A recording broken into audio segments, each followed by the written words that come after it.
There was an insurance company we worked with years ago that had, of course, they still have COBOL, right? And they had so many systems and processes and just such complexities that trying to innovate was really a nightmare for them. And that legacy code base that they had was just insurmountable in terms of trying to modernize that. So I imagine that that's certainly going to be true for some organizations. How do you really see that being addressed in this AI-driven software engineering environment and landscape? Yeah, I think it's a question or a problem that we were posed quite early on when we started Cosine. We of course were doe-eyed and idealistic and thought, in a few weeks we could create a solution that every investment bank and insurance company under the sun would use. And quite frankly, we were put in our place very early on.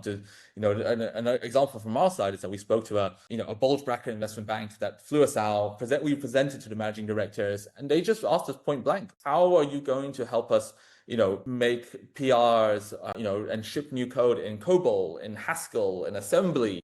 To a certain extent, a lot of these languages are no longer taught.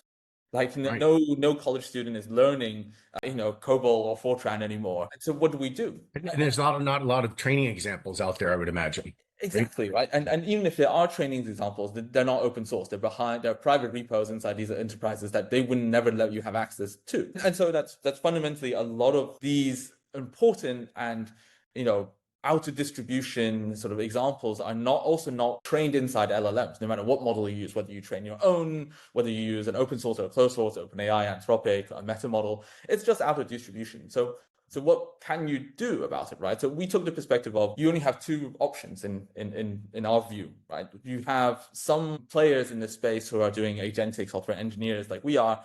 You kind of brute force it. You rely on inference time compute. You throw as many solutions as possibly humanly or even a GPU possibly that you can generate. So you're somewhat throwing spaghetti at the wall, hoping that one of these solutions will work. And in an infinite time frame with enough compute, I think it is possible, but it's probably not very probable that you'll land on something that adheres to, Fortran code that was written in 1971.